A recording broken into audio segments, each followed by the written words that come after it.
We don't just take their money and run like a Butterbar lieutenant lost on a land nav course. Are you finally ready to plant your flag and claim your territory? Maybe it's time to use that VA loan to buy a home. Or hell, maybe you're looking to refinance and put some extra cash in your pocket for more questionable life decisions. Either way, the Veterans Mortgage Source, powered by Canopy Mortgage, has your six. Look, buying a home or refinancing can feel like getting overrun on a bad op.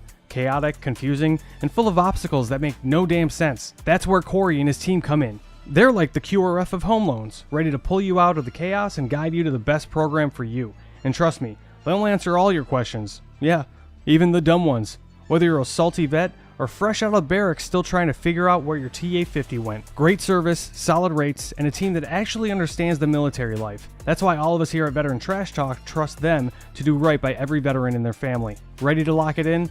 Give Corey a call or shoot him a text at 808-699-7874. That's 808-699-7874. Don't wait. Unless you like overpaying and getting treated like an FNG. The Veterans Mortgage Source is powered by Canopy Mortgage, LLC. All loans are subject to credit and property approval.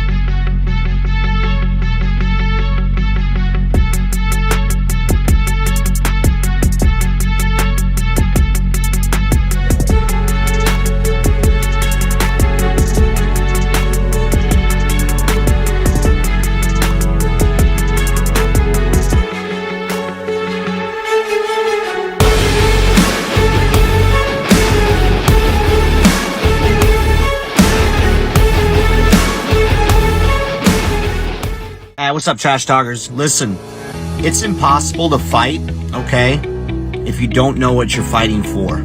Does that make sense?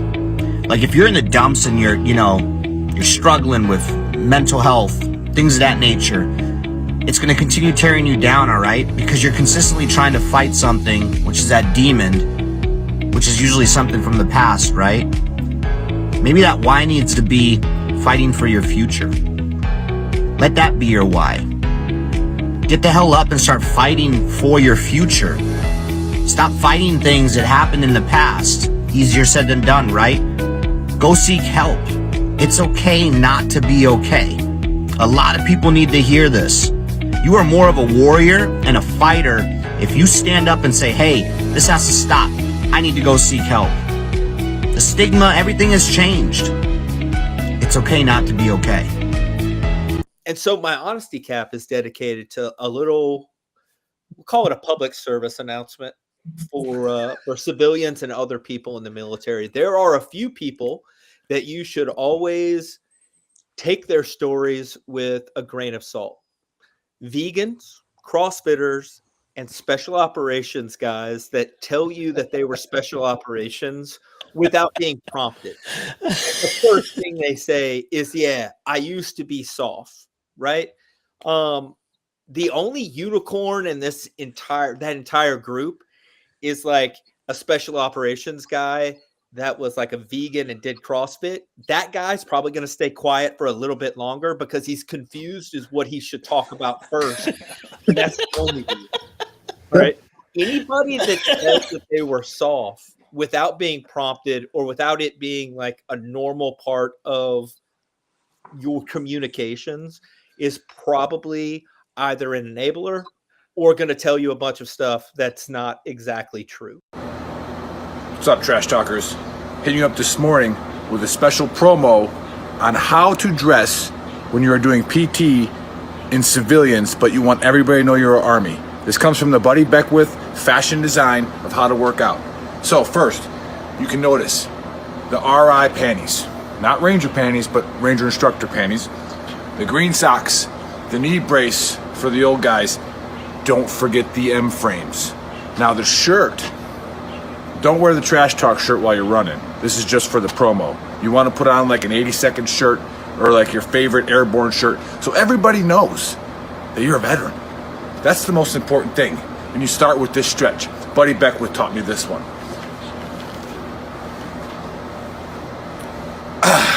ready to go.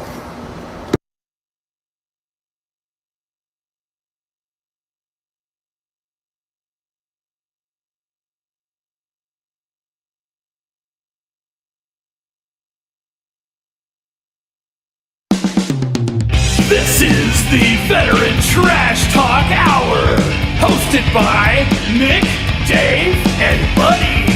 Real warriors making fun of other real warriors. Try to not get triggered.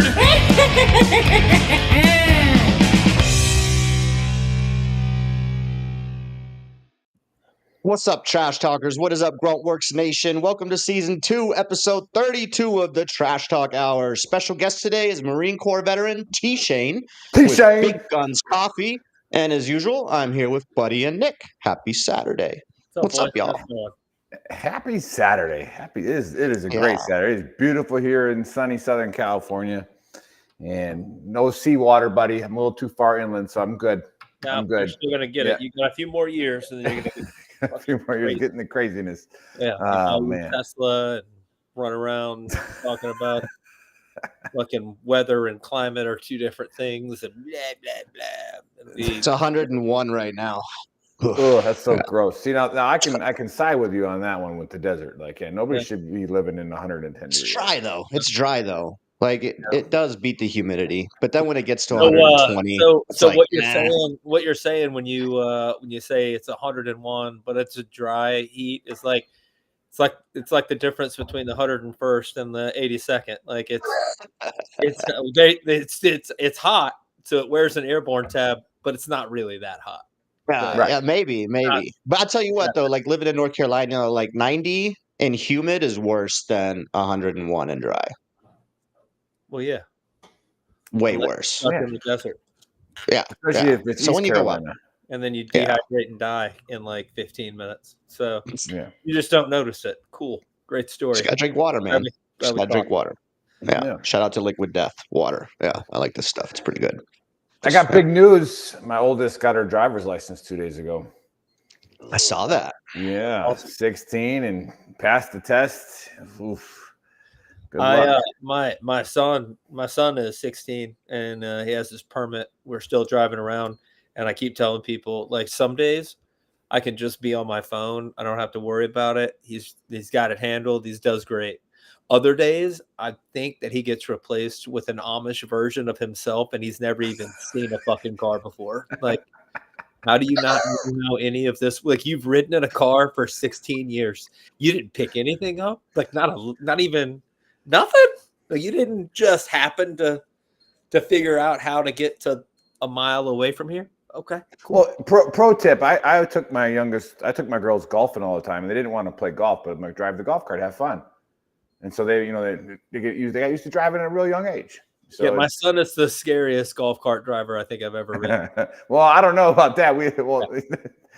Our producer has an experience driving the golf cart. So. Shout out to Danny Lukey, who was present for all that. Who doesn't have PTSD, by the way? So yeah. Anyhow, yeah. So before we get to our guest, usually we talk about a conspiracy, and this can kind of turn into a conspiracy. But let's just throw it out there and talk about the Elon Trump beef and kind of get everybody's take. And this tweet is or X. Do you still call them tweets on X? I don't know, but this one was the brutal one. Like, they've been going back and forth, but Elon went straight for the jugular and basically said, you guys can read that. Not really. It's time to create a new political party. Okay, that one. But then he's like, time to drop the real big bomb. Basically about the Epstein files, and the real reason that they haven't been released yet is because Donald J. Trump is on the Epstein file list. So that's a pretty brutal one, and I just want to get everybody's take. We'll talk about Epstein a little bit because Kash Patel was on Joe Rogan, and Joe Rogan was questioning this dude like crazy. So apparently there's a video that they have now where Epstein hung himself, and he wasn't killeried. Okay, so that they're throwing that out, and then they've been wanting to release the files forever, but they haven't come out yet. I feel like Donald Trump was kind of during pre-presidency was like, hey, we're going to release the Epstein files immediately when I'm president, blah blah blah, and then nothing has come out. So my take has always been that they're all involved. There's people on the right that are involved and people on the left that are involved. And that's the reason we will never see them. And with Elon saying that now, I don't know, what's y'all's take? Like, if Elon knew this, then why was he bringing his kid to the White House, right? That kind of makes him like, that's a double standard, right? Well, So you knew that this White guy's House isn't Epstein's island. yeah, right, but still, like, you're bringing him around the dude, like you're doing deals with the dude, you're negotiating stuff with the dude. If you know he's corrupt, why are you? Well, I I'm think still, the major beef was not about Epstein. The major beef that Elon had was that the big beautiful bill doesn't cut anything. And correct, and then supposedly the electric car thing that they shut that off, right? They're not doing that, but they knew that 6 months ago, right? So like, I guess Elon threw a temper tantrum. I don't know, man. Like, what's really going on here? I just want kind of everybody's take, like, or is it a psyop? Some people are saying it's a psyop, and they're doing this on purpose because Elon's job with Doge is done, and what they're doing now is to basically get Elon's, Tesla back up and everything, because people were just doing Tesla for no reason, It's 100% everything. right. Yeah. So maybe it's like a big psyop, so they're just doing this on purpose. I don't know. Yeah, let's see what T.Shane has to say about it. T.Shane, Yeah, what do you T.Shane, think do you have about any this take on any of this? Elon Trump stuff? I think in our small pea brain of our lives, we are nowhere near the strategic approach of what people at that level do. That circle's super small, just like the operation community. I think it's the same thing. I think they all know politics have always been that way. Both sides play together for a unified front of a decisions that we have no say so in. It's just the I reality like of it. that. I like that. So would you venture to at least say that it could be like a psyop? It's just all on purpose right now, like it was. I mean, I think everything you watch is that. I mean, you're from corporate marketing to the entire platform. Everything has taught you to do that. I mean, since the day one, since newspapers. I mean, everything. It's always been like we do it in the military. I mean, we're far years advanced. We get the strategic, base point, and then we implement that into the civilian sector. No different than our approach when we go out and we utilize the tools and tactics that we did in to apply to business or life or partnerships or whatever. I think it's the same thing. I think they're doing it the same thing. It's just that we love drama as people, so 100%. we'll just keep watching, entertain, and we'll run suit, because if it was actually good and normal, we wouldn't know what to do. Yeah, you're right. And drama sells. Yeah, spot on. I like that take. Very educated take. Usually Nick gives, the educated Don't take. worry, mine's coming. Buddy, what you got, man? Buddy's chat GPTing it right now. Yeah, Buddy doesn't even know what's going on. Buddy just turned on his computer for the first time. I think it's a whole lot more logical than so Trump was a businessman, right? And he had to become a politician and work within the confines, like the left and right limits of DC, and he's been doing it for the last 9 years now, almost. Right. Even when he wasn't there, he was still trying to do that. And he's kind of handed the reins of business to his kids and his family. And they're taking they're doing most of the heavy lifting for the business part, and he's doing the heavy lifting for the political side, right? And then you've got Elon, who is straight up 100% businessman, always has been, and didn't really conform very well to it. Doesn't understand. I mean, he's clearly he's on the spectrum, and he doesn't understand why you can't just do, like, you're in charge, then just do what you want to do. If you don't want to, like, if we found all this spending, take it back and don't give it to anybody. And he doesn't understand that that's just not the way that it's set up. Like, you can't just take it all back, and you can't make some bill and force it through, the House and Senate. You know what I mean? Like, I think there was a lot of frustration, and he mentioned it about, like, nobody got fired, like nothing happened with all the findings, Right. Exactly. But what he doesn't understand is that there's so many, call them corrupt, call them whatever, but there's so many bureaucracy. There's so many like safeties built into the system that one person can't just go, hey, look, I found this. Like, look at, right. For instance, like that sergeant major from Fort Polk that just got found guilty of distributing child porn and like all that other stuff. My man got 22 months in prison and demoted to E1. Like, 22 months, that's it. That's all we get. That's all you get is 22 months. But there's so many safeties built in because he's a sergeant major and because, you know, this, Mitigating that, circumstances in UCMJ well, exist. my bad. He's a PV1, and you know what I mean? Like, Private. yeah, there's also the, you know what I mean?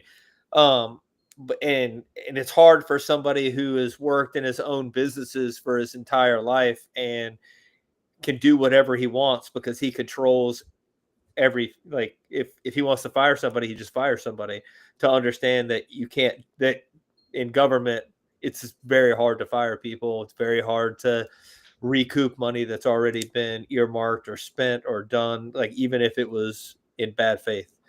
And Yeah. so, you know, and who's he going to lash out at? The bureaucracy, or is he going to lash out at the guy that told him, yeah, come here and we're going to make magic happen? And Yeah, but I think to your point though, it's the same thing. I mean, when you run a business as big as Elon's, you're basically reporting to shareholders and the board, which is the same system that's built into the political system. You're playing a political game all day, every day, because look, he's doing it right now.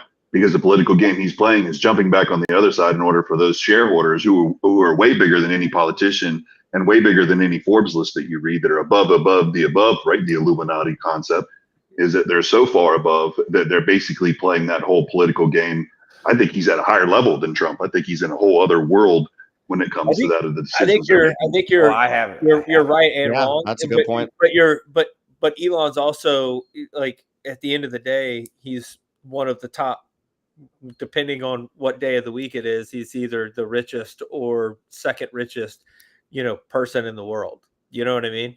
So that you read in Forbes. Yeah, he's got a little bit more leeway than, you know, than you, like Trump does. Like, mostly because Trump is basically a poor beggar compared to Elon and Bezos and those other dudes that have hundreds of billions of dollars as opposed to $10 billion. You know what I mean? Well, there's a world above those guys, though. So those are the ones that you see on TV. There's the ones that are far above that run at everything. Just since, you know, the greatest American story talks about how the original president, you know, being elected based on J.P. Morgan and the others that were involved in it. I do think that Rothschild, it's a great example. Yeah. I think he's phenomenal at politics. I think he's playing the game just right. He jumped on the other side when those shares started crashing. He went back to his business side. He's making that approach. He's tearing himself away. I think if those two were talking, Trump is enough to say, you know what, you need to get back over there. I'll take the bad guy because everybody thinks I'm the bad guy anyways. You head over there, do what you got to do, get your stock running back up, because maybe there's something behind that we don't know about that's flooding in. I mean, he was right there in it. I think they saw pieces that he can control, navigate, and it might be, and we'll see this play out 10 years later when Trump is no longer in office and go through and Elon's doing something totally different. I think it's a chess play for later on down the road. Yeah, I agree. Yeah. Nick, what you got? ready? Are we ready? Because again, okay, here we go. Those of you watching for the first time, we got a lot of people checking in. We got Woosah Branding Company. We got Samuel coming in from Eglin Air Force Base. We got Lee Filer, all right, from the local Tennessee redneck here or whatever. Thanks for tuning in. But I give the most educated response to most of these things, and I take what the guest and what Buddy says, and I put it together and try to make it make sense, right? Dave just usually agrees with whatever he finds on TikTok, so we don't really have to talk about what he says. But yeah, a lot of good, interesting points there. But we're missing a lot of the facts. We're missing a lot of the things that have happened, that have been said. Now, a good salesman, all right, is good at breaking the pattern, right? A good salesman doesn't want to sound like a salesman, right? You got to break a pattern and get to, where somebody just either starts talking about themselves, their problems, yada, yada, whatever. Those of you who follow the great Don on the X or any social media platform, if you go at him, what does the Don usually do immediately? He comes at you. He attacks you viciously. Doesn't give two shits, right? So when Elon attacked him, Trump was very professional and just was like, hey, Elon was a part of making this bill. Elon knew the ins and outs of this bill. He didn't just go right after him, cutthroat like he always does for everybody. I mean, look what he did with like Rosie O'Donnell, you fat cow, like calling names like that. He didn't go nuts. So why not? So it's kind of like, so that goes with what T.Shane was saying, where they're in cahoots with each other. This is all just, hey, okay. Or he is a little afraid of what No, and then Elon again, the might Epstein, know. he answered the Epstein one with Cohen. He's like, Mhm. dude, it's already like, no. And then we've talked about this. The reason why the Epstein list won't come out is another reason that T.Shane was talking about. There are levels of people above levels of people, right? 100%. You don't think that they went to Cattell and Trump and said, you know what? You released that list, Donald. As soon as you die, if it's not right after you release this, we will freeze all of your assets. Your kids will live in the fucking streets. Your whole empire is gone. Yeah. Right. And then the Don ain't so tough anymore. Right. So nope. I'm thinking it's that. I think it's Elon is simply, and then they had the other part of this in the other world. Just watch Patel on Rogan. Like it just gave me weird vibes, man. Like because Rogan was questioning the fuck out of him, and he's like, "Oh no, we have a video now," and I was just like, "Well, if you have the video you were now, hired. You were put in position. You were put in position by Trump. Like we have all the capabilities with AI and shit. Like maybe like it's forged now because didn't the video disappear? Like all the stuff that the Republicans were talking about with the guy falling asleep, the videotape disappearing, like none of that is now accurate or it's not even discussed anymore. It's like it's fucking nuts, dude. I'm not saying that. Go ahead. Yeah, I'll go with our good friend Tanner Port said. He goes, you got to be careful with Elon because he is a genius, but he does those things called ketamine trips. Yeah. Right. And I happen to know a Hollywood writer that I'm not going to mention by name, but I know him very well, and who happens to do some of these ketamine trips with Elon. All right. And it is bonkers, bro. So that dude comes out of these trips like who knows where he was and what he was thinking, now what he's saying. Right. Yeah, fair. Yeah. So it's all wild to me, but like I said, we're and like I gotta agree with T.Shane and Buddy to kind of the same point is, we really are we're nobodies and it doesn't really matter. Hopefully we're smart enough to not, and there are people listening and watching on the interweb that don't buy into this shit like it's your life. They're not even on the same. You're not even in the same planet, bro. You need to get on that ketamine. You want to get on Elon's planet. Like, that's the only way that's happening. That's all I got to say about that. Good. I like it. Good little discussion. All right. Yeah. So, all right, buddy, your turn. Okay. So kind of almost on the same, I guess you could spin this. You could say it's about the same. So I have noticed lately that it really used to bug me, like the tipping thing bugged me at like Taco Bell and Burger King and anywhere you go and they flip their screen around and they're like, hey, got a question for you. Like, what's the question? It's everywhere, dude. Yeah. Do you want a tip? Like, and that's annoying because it's basically like the company saying, hey, you know what? We're not going to give you a raise or like some type of like if everyone says that you provide great service, we're going to give you an extra $1 or $2 an hour. Instead, they're like, you know what we'll do? We'll put this thing on the screen that tries to guilt people into paying you more because we refuse to pay you more. So that's kind of what we'll do, and maybe you'll get some. That being said, like who does that tip go to? Is the guy wrapping my taco getting 25 cents and then the guy at the register getting 25 cents? Is the guy at the register getting the whole $1? Like how's that working? Anyway, that annoys me. It infuriates me. It drives it does make me triggered. But there's something that I've seen that's become even more annoying. Cue the trigger panty shirt. It's the question right after the do you want a tip thing.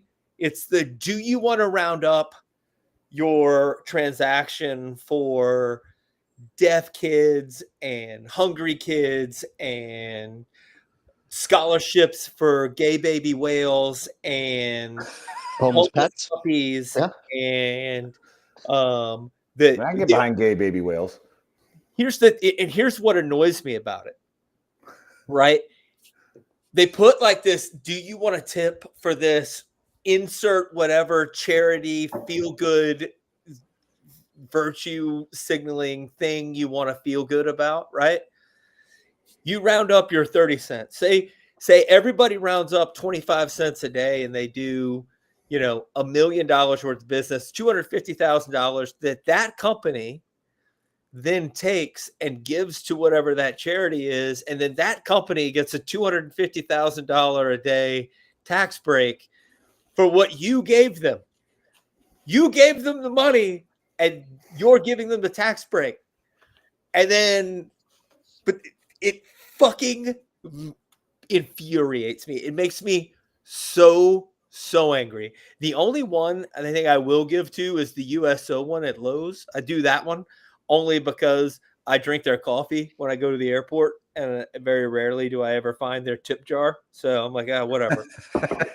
And I use Lowe's all the time, and I kind of own stock. So whatever, it's fine. Got it. I'm basically getting a tax break, kind of in a weird. I thought the USO was only for active duty people. Oh no. Oh no. No, my friend. No. Retirees can go to the USO as well. Yep. So can their kids, and they can play video games and do kind of whatever while you wait for your flight. I sometimes go to my flight a day early just to go to the USO. I mean, just go to the lounge, bro. Just go to the lounge. If the airport has a lounge, yes. Anywho, that has gotten me triggered every day this week. Because I've noticed that every place you go, it doesn't matter where you go, they're like, do you want to round up to our charity for hair lip kids with bald heads? Like, what the fuck are we doing? And why are we allowing it?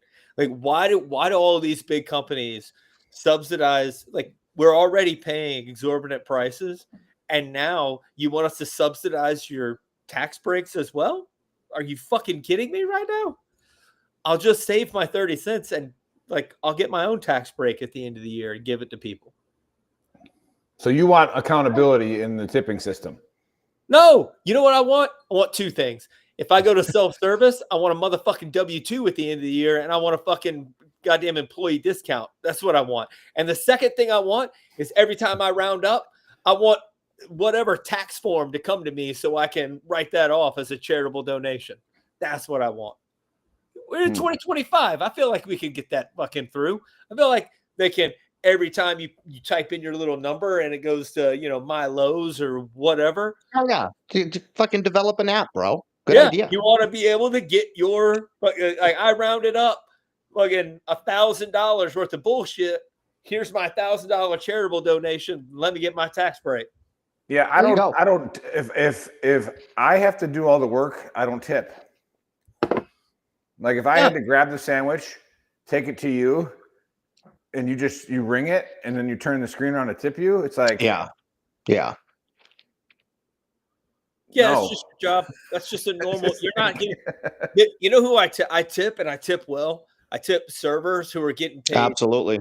Server minimum wage, which is usually like $2.50 or $3 an hour. In 1930, yes. Yeah. No. Server minimum wage is different than minimum wage. Right, but maybe in Kentucky. Hey, I don't know.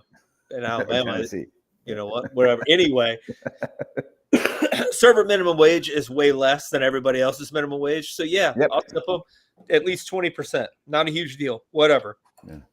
What do you think, T.Shane? Are you a tipper? Are you a tipper? Do you fall to the peer pressure of the sad puppy eyes behind the Taco Bell register? No.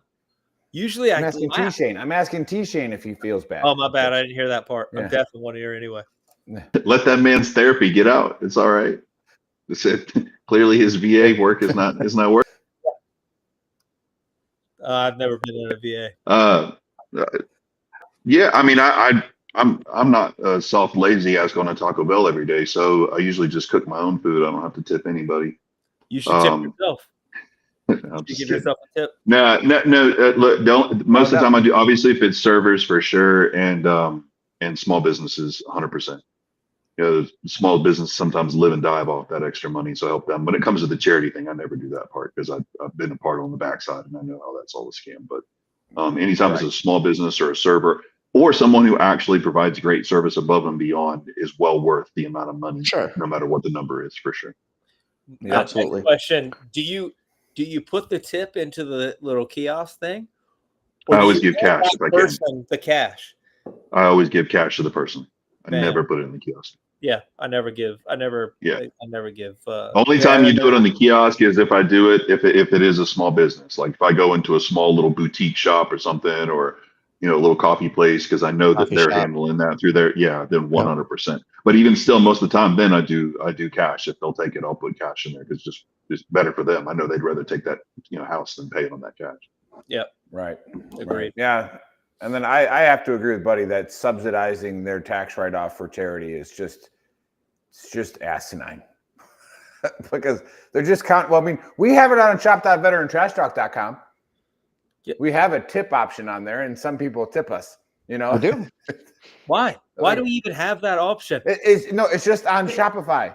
It's on Shopify. I'm sure there's a way to turn it off. I don't even think we can turn it off. Actually, we don't even know how we started. And people leave really nice comments too. Like, you guys are awesome. We're glad to support. So it's like, usually when somebody tips this big, I'll send them a button.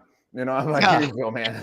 I hate the fact that when you go to some place and you have to go through a drive-through, and they're like, "Hey, do you want to round up for whatever?" And you're like, "Nah," and they're like, "It's for hungry kids," and you're like, "No, what hungry kid? My kid is hungry. Like, can I just?" That's why I'm here. That's why I'm here. Yeah, are there hungry kids in the playground right now? Have them come out. I'll get them one of them dollar burgers.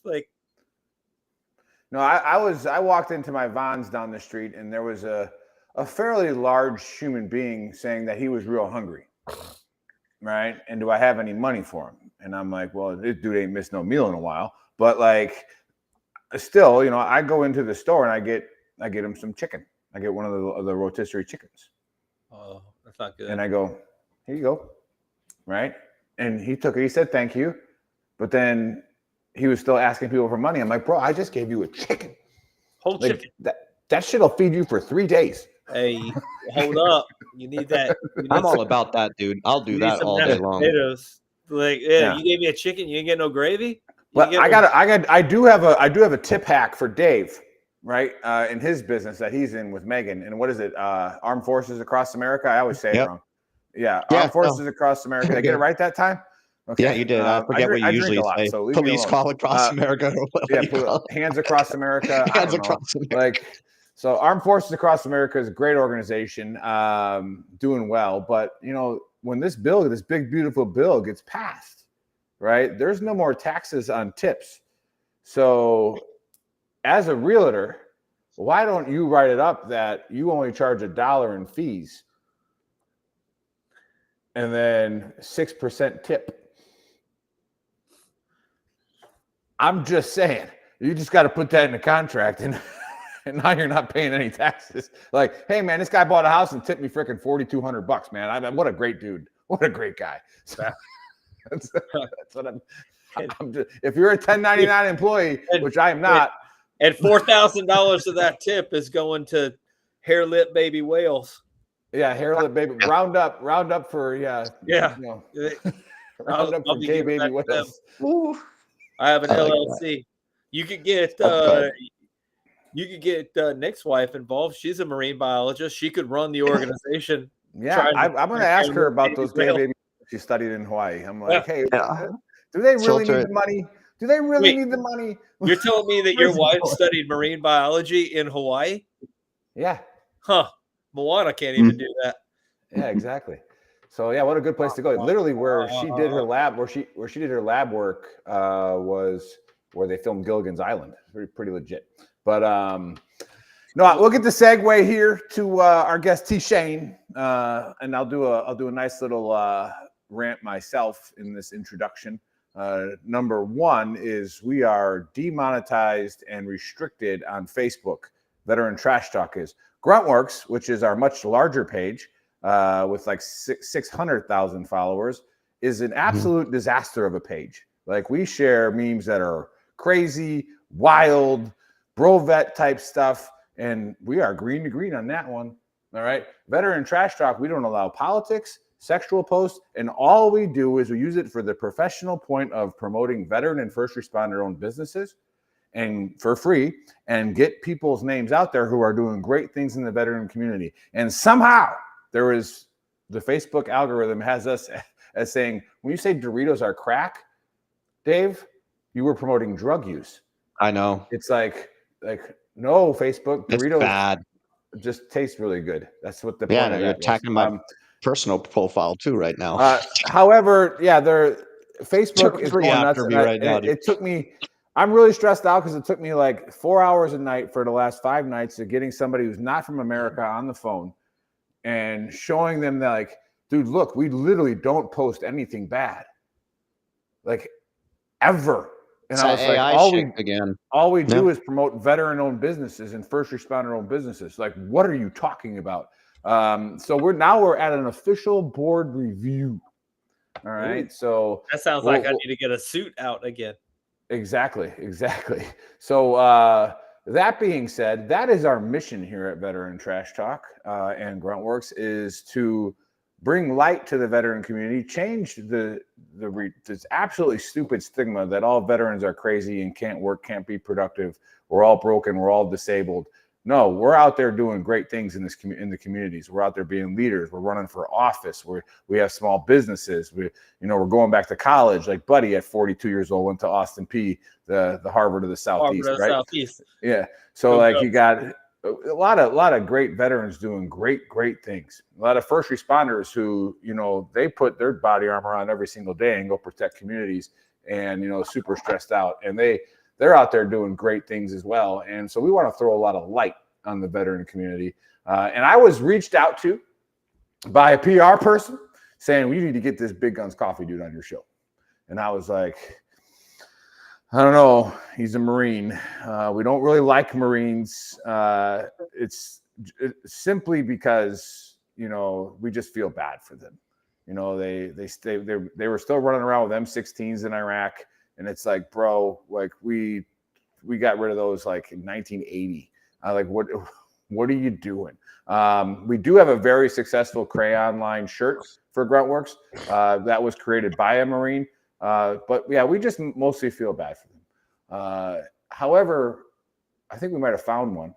I think we might have found a Marine that is doing something pretty wild. And I was trying to read the bio and the business page, and it's like a super hydroponic indoor growing coffee. Not sure what he's doing in Western Carolina, but we got T.Shane, the Marine, who's found a way to make coffee indoors, and apparently has been on Fox News and all these other media outlets. T.Shane, welcome to the Trash Talk Hour, the Veteran Trash Talk Dumpster Fire. All right, tell us a little bit about yourself, what you got going on, and how you growing this coffee indoors, bro.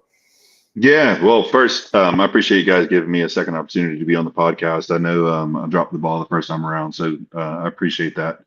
And first, I want to clarify something, be super clear. So Big Guns Coffee was started by my daughter when she was 6 years old. So it's something that we do together. She actually started at 6, and she's now 10, almost 11 years old, and she's really kind of the big part behind a lot of what happened. As far as the name and talk the about the foundation. fact that your daughter was drinking coffee at 6 years old. T.Shane, what do you got going on over there in Western North Carolina? Like, no, kindergarten was tough this morning, Pop. Yeah, hey, she's salty, man. She's super salty. Her little school clothes had little sweat stains on them. Now she's listen, it was a large part of some experiences as being a speaker and the things I've done across the country, and being, and I think, my story kind of digs back a little deeper as into how it got there. But, I served with a lot of guys that didn't come back, and, I died and came back to life and gave a second chance at life. And I was blessed, beyond belief, to be able to have this amazing little girl. And when she decided she wanted to start a business, I think there's a lot of parents that listen to that, and we ignore it because we're too pretentious in our own approach, and we think we know everything. And I wanted to get behind her. And when she developed and thought her dad was super strong, and it meant something to me. So we kind of went full force into it. That's how the coffee part of it started. The hydroponic side is yes, it is. We are the only in the world that do it. We are the first to do it, and that really kind of came to fruition after going through a program for disabled vets at Appalachian State for farming. And I learned a lot about hydroponics. And I grew up growing oranges and cattle in Florida, so I had kind of a background in it.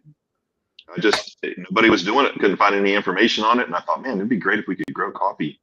And we just started doing it. And next thing you know, we're getting ready to build a 55,000 square foot farm in Las Vegas and another one in Kentucky, and one here in North Carolina. Wow. Well, I was going to open up with how do you grow cows? What do you think draws military veterans to coffee? But then you fucked that up by saying that it was your 6-year-old that came up with the whole idea. And then and now we can't make fun of you. Then you basically stole the rights to her idea, her intellectual property. I'm just saying. But I saw that in the script. I was prepared for that. For that question. Put a lot of effort into that thing. But that's like a lot of effort in that script. I mean, to be honest, it's kind of blowing my mind that a 6-year-old was like, "Hey, Dad, let's make some coffee. Like, let's do coffee." How did that come around? That's pretty cool. Yeah, so I just done this world record and raised a bunch of money for the National Purple Honor Mission up in New York, and it was a push-up world record. And I got done, and I'd written a book called Done by 2:30, and it was a culmination of all these experiences between being homeless myself and working with a homeless community and all these different factors of that. Really, what's ended up happening is as we as Americans have forgotten that the foundation of our life and principles start at the dinner table with our family. And predominantly between men and their daughters, fathers and daughters, is that because, as war fighters, we're always off, we're deploying, we're going places, and we're not there laying a good core foundation for that relationship. And a lot of times for children, they're always saying the things that we should be listening to, but we're never really hearing it or listening to it. And, when she said, she doesn't drink coffee, but she always says now she's got a little season in her sales approach, because people say, "Do you drink coffee?" And she's like, "Nope, but I know you do. And that's why I'll keep growing my business."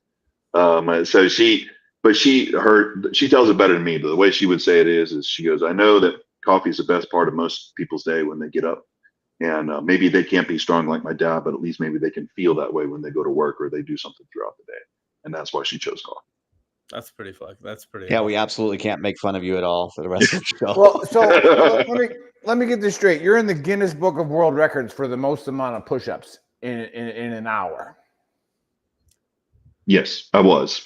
It's been broken since, but yeah. How many? Who broke it? Let's get after it. No. Yeah. Well, hopefully we're going to do it this year. We're going to bring it back to the States later this year. We'll do it again. But the record I did was 3,050.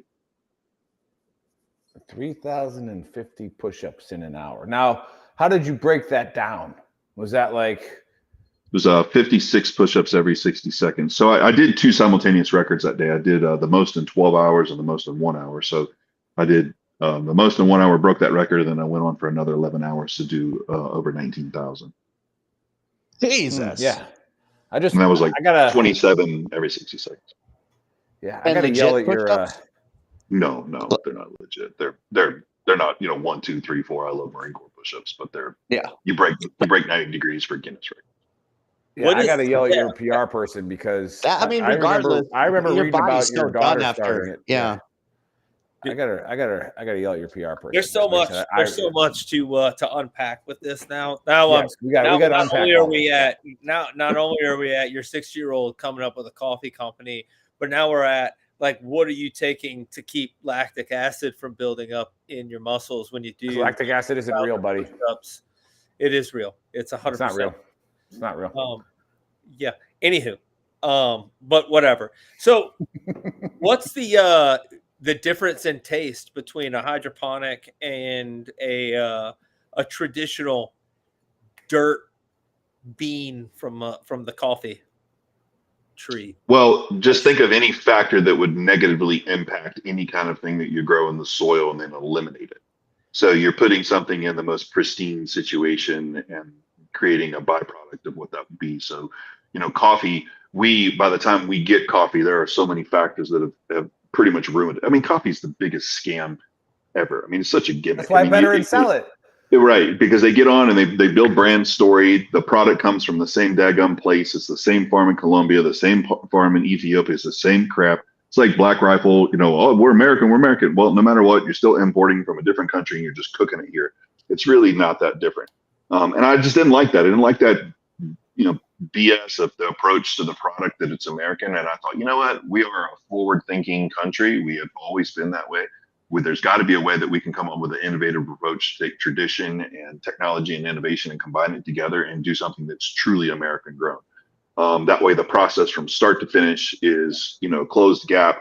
We can make sure that we're supporting the community the right way and truly making an American product, and maybe just be a little more innovative than everyone else when it comes to this kind of thing, and then export it and control that commodity. So it was something I was very passionate about. I'm very passionate about still, to just kind of make a paradigm shift in that industry. But it's just the same thing. You go on the shelf, you look at it, it's like, well, I don't know, what story do I pay for today? It's not necessarily the product. And then even then, it's like flavored coffee, which is technically burnt, ruined coffee that needs to be sold. So they put flavor in it only for you to get it. And then the confusing part of understanding what bold and rich is, the dark and strong caffeine, and what, it's just ridiculous. Like we're like the Subway, transparency. See it, you like it, you understand what's in it, you grab it, it's fresh, it's right from the tree, right to the cup, drink it, boom, you're ready to go. Why? That's phenomenal. Why can't we just have coffee plantations in the United States like regular ones?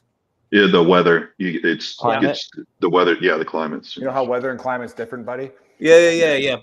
But America's a big place. We've got everything from deserts to mountains. You would think, right? What kind of climate? Forest. What kind of climate? But you don't have. But America, you don't have a lot of tropical. So you can grow coffee in Southern California and Florida, but then in Florida you got an elevation problem. In California, you got in some places elevation problem. So remember, there's 134 different varieties of coffee, and then the one you're drinking is based off of a certain type of place. You also got to remember, if you were to jump on the conspiracy, there is that black gold, right? That's a pretty massive market. If you start to chip away at that market or change that market or do something, you're gonna have some pretty pissed off people. So you've got to kind of start to kind of think a little differently that why we're not doing that, and what that is. The second most drank product in the United States next to water. So when you start to disrupt something that massive and you start to come up with ways that you can change it, starts to become, people are kind of shy away from that a little bit. Have you So we've had you on the show in case you come up missing. We just talked about that. Have you had any drop us a 10 digit in like people threatening you or being like hydroponic coffee, like a negative PR where they're like, oh, it'll make you go crazy because it doesn't have No. I think we're too new for that, and people think we're too batshit crazy. Yeah, we're not there yet. I think we're at the point to where people really appreciate what we're doing, and we're getting enough noise to be in a positive manner. When we start doing large scale production, or we start to disrupt an industry and make some changes, or we even start, right now we're getting calls from Germany, the Netherlands, a lot of different countries are like, whoa, hold on, how did you figure this out? And I think we'll start to get a little as it goes, but by that time, we won't be dealing with it. Now, is this something that you have, you do have a patent on it to where it's like you can sell that's legit. That's right. So, hey, Dave can be your brand ambassador. He speaks German. Yeah, I have patent pin and utility patents on everything from our protocols, our harvest, our grow, our systems, our technology, the whole bit.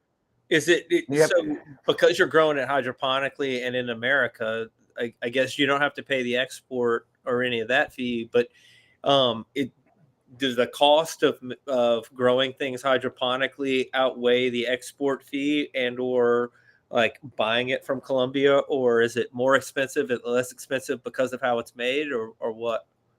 Well, anytime you put something, you try to compete against the sun, you're going to have challenges, but I think if you look at it in comparison of just traditional coffee farming, we're nowhere close there. That market's just massive, and the grow side's just massive. Right. I think what we're doing is we're starting the foundation of an opportunity to, create something that could create a supply chain independent of something.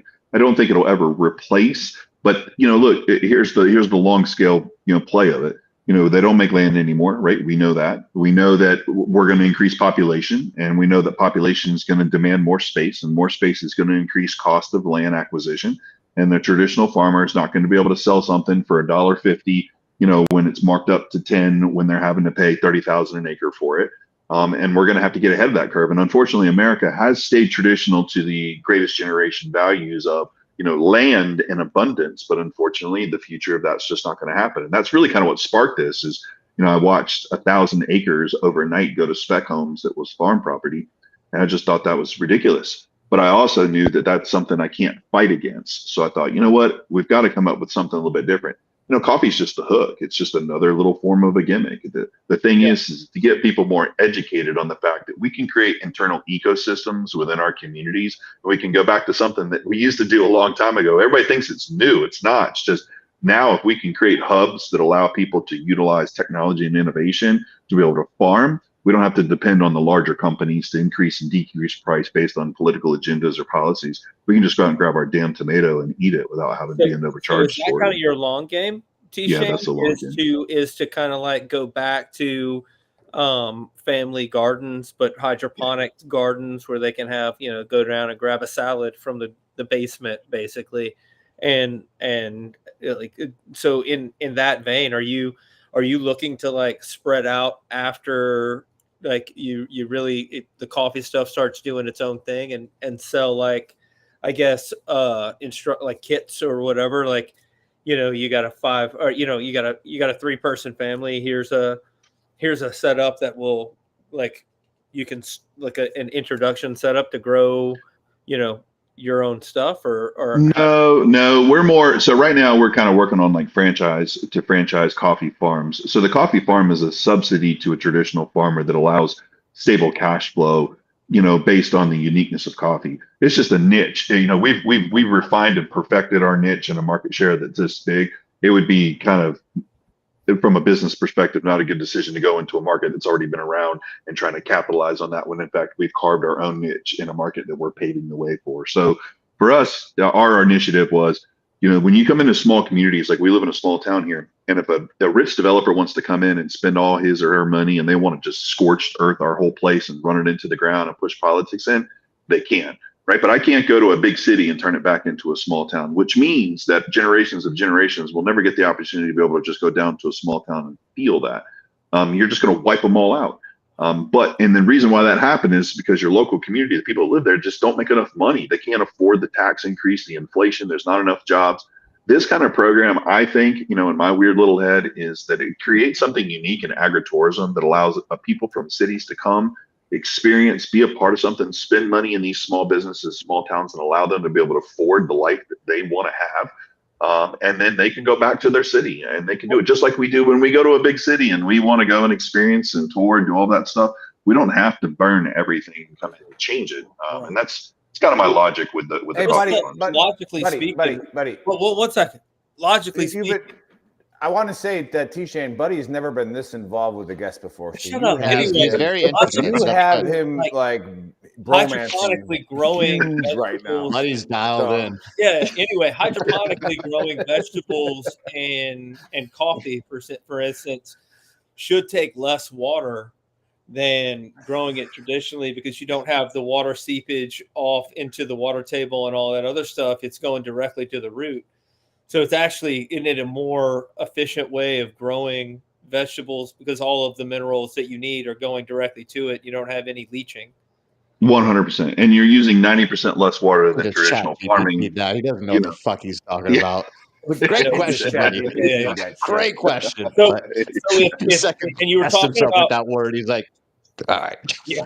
You were talking about franchising. How much land and or what size building or whatever would sell that land yet, buddy? To get into hydroponic growing need to be able to even like contact you and say, hey, like I've got like 5 acres or 15 acres or 100 acres and I'm interested in what you're doing and I'd like to franchise your operation. What would that look like? Yeah. So for one, remember in hydroponics, it's a 12-to-1 ratio. So for every 1 acre of tillable property, it's the equivalent to 12 acres. 1 acre of hydroponics is equivalent to 12 acres of tillable land.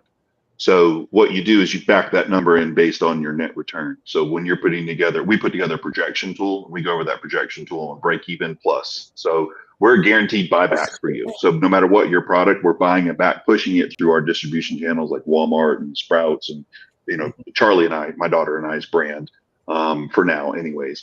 And then it goes back to that number. So you look at your OPEX and CAPEX, right? Your operational costs and your capital expenditure on what it is to build that farm out. We go through that with you. And then from there, you dictate and say, you know what, this is what I want to do. This is where I need to be. You look at that return, and then it's based on space. So space is really not that big of a deal because 5 acres would be more than you would ever need. You're looking at maybe about 2,500 square foot. And then remember, depending on if it's 2-tier or 3-tier, that dictates your grow space. So 2,500 times 3 or 2,500 times 2 is usually what we see. So our first veteran, he was an Army Ranger as well. He's in Kentucky, and he's basically building a 1,250 square feet farm. So 2,500 double tier, and the building space is about 3,500, which allows propagation, roasting, all of the factors that go inside. Oh, so you're doing everything. You're doing it from growing of the bean to roasting of the coffee all in-house, and then shipping the roasted coffee. It's not just the raw bean. That's right. Buddy's got some land. Because again, that cupped experience. So imagine a Walmart distribution center, down the road, right? Or a Walmart down the road, let's just for an example. And that customer is getting everyday low prices, but they're getting some cheap ass coffee that's been sitting on the shelves for 2 years because it's been housed and packaged up. But if we can create to that average consumer an opportunity to be able to get the freshest at a nice premium price, and then support a veteran that wants to build a farm, or any farmer for that matter, then it's the best of all the worlds at a fair price for everybody. Have you gotten tied in with the veterans? What is it? The veteran farm grants and all that stuff, where they'll like. So the FBC. Yeah, and you can tie somebody in to what they have to do their grants and all that stuff. We haven't gotten to that yet. We're getting ready to launch. It's still a little under wraps right now, but the best I can tell you is we're getting ready to launch a pretty large national initiative to where we may even be able to help fund with that at some point, depending on where we are. So we would go in and just kind of like how McDonald's original franchise platform was built on obviously the veteran community. And it kind of goes into the same thing where it's an opportunity for you to be able to present that franchise. You build it, hopefully we fund it, help you scale it, grow it, buy back your bean, and guaranteed buy, automate the systems. Because again, the automation is really the key to our factor, because farming is great, but if I'm a veteran and I don't have legs or I'm missing an arm, I can't go run a tractor and run around on a farm, right? It just doesn't jive. But on an indoor farm, right, in a controlled AC environment on concrete, you can hop, skip, jump around there and do whatever the hell you want to. And work there. If you ain't sleeping because you can only sleep 2 hours a night and the things are just getting to you too much, sweet. You can roll around the farm, talk to the trees, help out. So a lot of different strategies and approaches we have to it. What's the cost of something? Obviously, I was going to say, what's the cost of something like that? Like, obviously, it depends on the size of the land, right? But go ahead, Nick. I'm going to cut everybody off on the coffee for a second. It's great. Because I'm just hold on, because it is my job. It is my job to usually find the guests, prepare the event, have everything ready for everybody. But we had a break in communication. Now I'm just going to tell you the truth. When your PR people reach out to me, I skim read it and I see veteran has a business. I just reply, yes, the person can come on. Right. And then I wait the week prior and I'm like, okay, what are we promoting? Give me a thumbnail. Give me something that we can, that we're all going to talk about. And I went back and looked at the original email and I'm like, holy shit. All right. So you also are a 2-time best-selling author and you're a keynote speaker. And does a lot. Right. So what 2 books did you write? Yeah, so my first book was Hike Across America. I've also ran across America 3 times. Forrest Gump. So you're basically Forrest Gump. Yeah. Bubblegum shrimp. Bubblegum shrimp, butt coffee gumbo, coffee soup. So talk about actually, and then what did you do in the Corps? What did you do in the Marines? So I served my first year and a half with 3rd Battalion, 4th Marines in 29 Palms, and then I went to 1st Recon at Camp Pendleton, Camp Margarita. Ah, very nice, very nice. So yeah, and then the author of the books. The 2 books? Yeah, sorry about that. So Hike Across America was my first one because it was Hike Across America 3,000 miles for your why. So the purpose of that was how far are you willing to go for your purpose?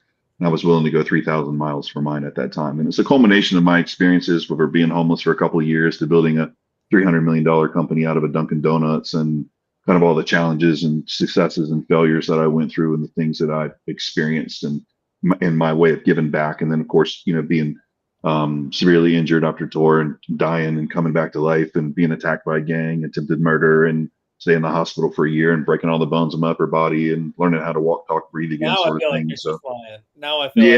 like there's no way. So you flatlined on a deployment?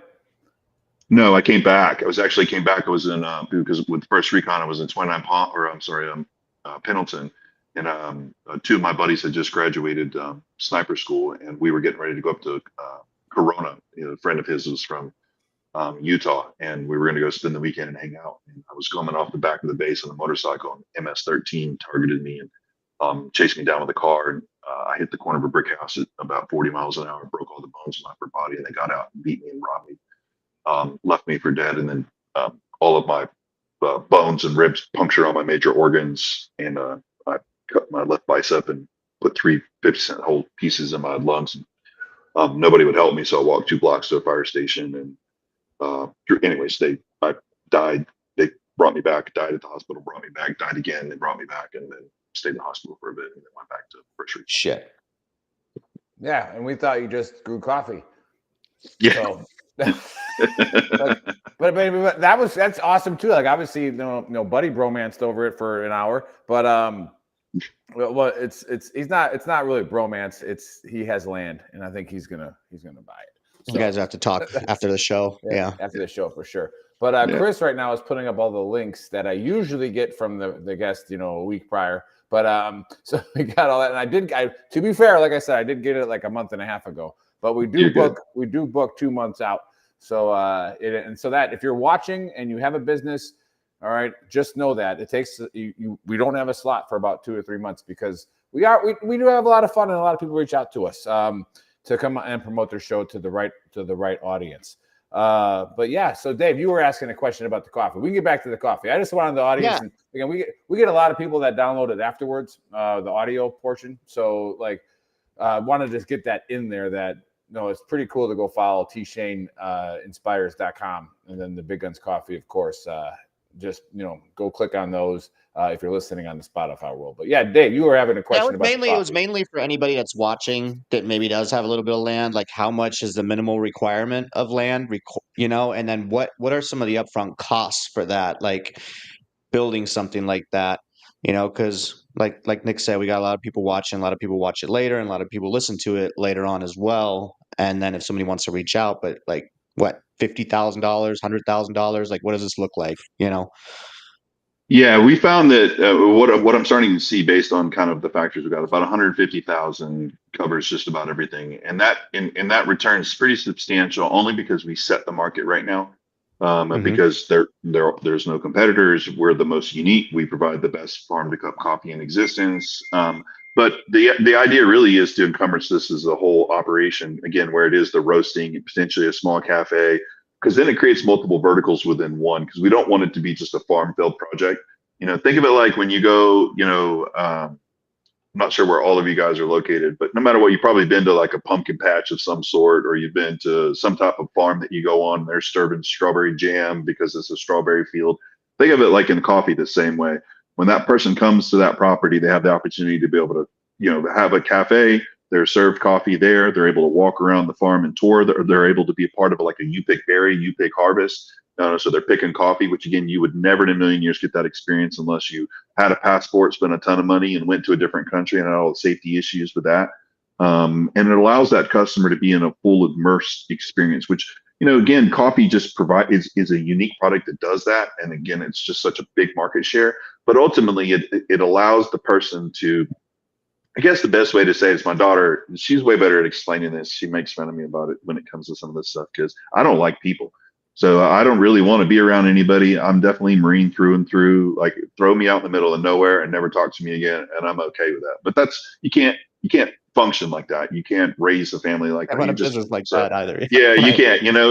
So again, we've learned in the military to overcome the challenges and the things that we don't like in order to be great. And that's kind of a spirit of the core per se, right? So I really wanted to create something that allowed the farmer to not have to leave that property. That was the biggest part I wanted. I wanted them to maintain the integrity of having that piece of, I'm going to get a little patriotic, but a lot of us have fought, died, and been through so much in 200 plus years, only for some person to be out somewhere in the middle of the country to stake their land and say, this property is mine, and raise my family up with traditions of Christian values, and to know what it's like to survive and live and enjoy. And the problem is they're robbed of that every day because of a corporate capitalist structure that basically says, well, if you don't pay as we increase, we will take that from you and we will put spec homes on your property. And the children grow up watching their parents love so much for a passion of land, only for them to struggle, fight, be broken, and end up with nothing. And I really have this vision that this type of platform will allow a small little portion, because of the hydroponics, to be cut out on their property, to sit over here and be this income stream, so that this other piece of their property, they can run around, play, live life, and they don't have to get up and struggle every single day because they got a steady stream of income. And that it's not dictated by, if a hurricane comes, or, obviously a hurricane can tear the building down, but, rather than rip up a farm or have that, because we're in Western North Carolina, we got hit with Hurricane Helene pretty bad. And we're in a small town. All 4 of our towns were completely wiped out. Our businesses, our homes, communities. We were on recovery detail where there were dead bodies stacked up. Bears were chewing on people. It was no joke, the stuff that you didn't see them eat. And these people out here are good, God-fearing people that were working hard trying to build together for a community, but they've lost everything. They lost all their crops. They lost all their opportunities, their small businesses. It's just ridiculous that there's not a structure to put in place to help. It's not give money to go right back to it again. That's not how you learn. It's become innovative and create ways to help them go future. Sorry, I was just preaching a little bit. No, you're good. On the same note, like right now, with all the rain that we've gotten in Tennessee, North Carolina, Alabama, the farmers are actually having problems getting in. That's right. Even put their crops in or do anything with them. And this is, well, like you said, it's an innovative way to it doesn't matter what the fields are like. The concrete's going to be concrete. That's right. Yeah. And coffee is the highest it's been in 13 years. Brazil's getting crushed with the weather and the storms. You got droughts in Africa. There's just so many problems. And when you've got such a large product, you're going to get diluted with crappy coffee and crappy things. And now you're going to start seeing the marketing gimmicks of new flavors, syrups to put into it, or new frappe or new crap, just to crush a product that's already perfect, just to subsidize that. Well, at the end of the day, I think your niche is more. The coffee is one thing, but you're also selling coffee that is, it's very hippie friendly. You know what I mean? Like it's organic. You know what's in it. It's grown. It's patriotic because it's grown. Plays both sides very well. Yeah, it creates jobs for people to that was the other question. Like, how do you harvest it?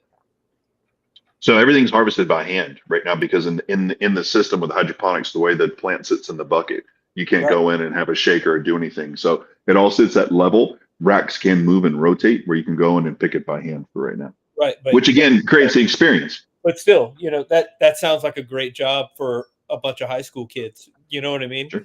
Come in, make $10, $15 an hour picking. Easy, big spender. Yeah. In the AC. We're paying them too much. Yeah. I don't ask them for tips. Don't ask them for tips for that coffee. Yeah, my kids laying sock for 12. You know what I mean? Too loud. Yeah. Round up for 2 beans. I guess one of the biggest questions probably for everybody that's watching and listening, you mentioned Walmart briefly earlier. Where is this coffee available? Like what stores, what states? Is it all online? Like what do you got going on there for anybody that's watching and wants to order a batch of this good stuff? Because I'm going to do a same after the show. Yeah, so our hydroponic coffee right now is out of harvest because obviously we've already harvested and we're not massive at that point right now. Our traditional coffee that we get from small fair trade farms or smaller other farms that we work with, right now, obviously online at biggunscoffee.com, you can grab our coffee. Next month, you can grab at all North Carolina, South Carolina Walmarts. Nice. Currently, right now, you can go into any Sprouts across the United States and grab the product, Charlie's Blend and the Motivator, which is mine, on the innovation shelves as soon as you walk in. And then next month, you'll also be able to, you'll be able to grab at Home Goods, at all stores on the Home Goods next month. And if you're on Army Air Force Exchange, you can grab it right online there now. That's awesome. Very No, nice, yes. man. Congratulations, dude. You got a lot of good stuff going on, man. That's what's Thank you, up. sir. Appreciate it. But it's all my daughter started. I would have never been here had it not been her kind of putting that together. So she gets Yeah, the that's credit. great. We're gonna. That a 6-year-old girl is smarter than most Marines. So Yeah. we're not blowing our minds with that. Buddy found a way to somehow make fun of that. So he finally got his angle in there. So yeah, Marine, you want to start a business? Listen to your 6-year-old daughter. She's smarter than you. So that's right. That's right. Yeah. Well, this conversation has been so amazing. It's what I felt like when I walked on an army base. Yeah, exactly. Well, indoctrinated. Wow. We got bromance. Whoa. We got bromance. So cool. These guys we got bromance on the army base. Look at all. Yeah. Look at all these guns that aren't long. They're bigger than my Humvee. You guys PT? Yeah. That's so cool. You can drink the water too. Hell yeah. But in the small, I don't think Jason was recon, but are you in the same network as like Jason Morrison? No, I was like low scale guy. I went over on an OJT program when I left 3-4. They actually they were so underfunded because we were part of headquarters battalion. They didn't send us to a BRC or ARS. So we just went over there, and it was kind of like a hodgepodge of us from different units, and we went through an OJT program there for sure. Gotcha. Yeah, because we've had him on the show a few times with The Perfect Fucking Life. He's That's awesome. a pretty funny book. He's fucking awesome, dude. He so, cracks me up. Yeah, but we can do a quick AAR and close it out. I know Dave's got to get rolling here soon. I do want to bring up the fact that as soon as we brought up Epstein and Elon, we lost the Big Girls page and we lost VTT's live. So I don't know how that's possible. Thankfully, on the X Factor, we put up we're on there. Yeah, we talk about the tweet and then boom, gone. Boom. Yeah, so I'm hoping that I did share our new line about no cocks about to get swatted, bro. So I did share that. I did share that on Big Girl's page. So I'm probably getting binged on Facebook right now because Facebook, it's just a rooster holding a basketball, and it says roosters should not be allowed to play basketball with girls, right? So it's a rooster, Facebook. All right, it just is what it is. We got a new line coming out. Make sure you go check out. I know Dave will say it later. Shop.VeteranTrashTalk.com. But we have the Real Women Fought for Title IX, not Title XY. We have, I think the other one is there should only be one ball on a women's softball field. So it's like there are a lot of good things that we're coming out with. And again, a real man will protect women, and real women fought for Title IX. And we're watching that go down the drain. But I think there's enough Americans behind us to make sure it doesn't go completely down the drain. Just a few crazy states like California. But anyways, and speaking of that, really, really proud to have T.Shane on. We might have to get him back on, maybe as a guest host. There's a lot more to unpack. A lot more to unpack for sure. And so, a pleasure having you on. Sorry we couldn't coordinate it the way that we wanted to, but I think we got enough out. And go to biggunscoffee.com. The rest of the AAR is, we don't know what Trump and Elon are doing. We assume that they're just in cahoots trying to get Elon's stock back up. Yeah, before we lose X and everything else. And Buddy does not like the fact that you subsidize a Fortune 100 company's tips for their tax write-off. So if they ask you to round up, do not do it. All right, just look up that organization yourself and give them money. Right, so just don't give it to a corporation to subsidize it. It's a scam. And then I agree with T.Shane. You shouldn't be eating at Taco Bell in the first place. But if you do, all right, and the person does a really good job, just give them cash. All right, don't put it in the computer. Just hand them $1. All right, and that way you solve all of Buddy's triggerness. And again, T.Shane's new to the show. Buddy and I do a segment. We rotate every week where we talk about something that triggered us during the week. And that is obviously what triggered Buddy, and that's why he's wearing the shirt. Quit being a triggered pansy. All right, I just did Dave's job. All right, Dave, promote a shirt. Close us out. Close it out. Yeah, Shane. Final last words, brother. I think you guys are great, man. I always love, the opportunity to be able to be on these kind of shows and hear about the positive side of the veteran community. You made a comment in the very beginning, or there was a little clip in the beginning that talked about that. And that's important. I think we don't tell enough about the positive things and pillars of community that we can be. It's always so broken and weak, and And yes, maybe we are, and that's okay, but we are the 1%ers, and those 1%ers accept responsibility for that. We can complain and talk about it all day long, but we continue to advance forward and move forward. And I always just love hearing about successful people like yourselves and other veterans that continue to make an impact, because that sets the precedence for the younger generation, because no matter what, they need that leadership. So thank you for giving me again the opportunity on the one I missed and being here with you gentlemen today. Awesome. Absolutely. Thanks, Well, everybody, to be that tuned in. fair- If you tuned in late, go to VeteranTrashTalk.com. Go ahead, buddy. I was just gonna say stay on after the credits. Yeah, buddy. Yeah, Buddy's but got also, to be fair, Buddy and Dave married into money. I'm the only one that's really successful. But, so yeah, they Married into money. Yeah, everybody knows that. You married royalty, bro. All right. yeah, maybe entitled. Yeah. Hey, Nick already covered it. We'll catch you guys next Saturday. Faceman VTT out. Boom.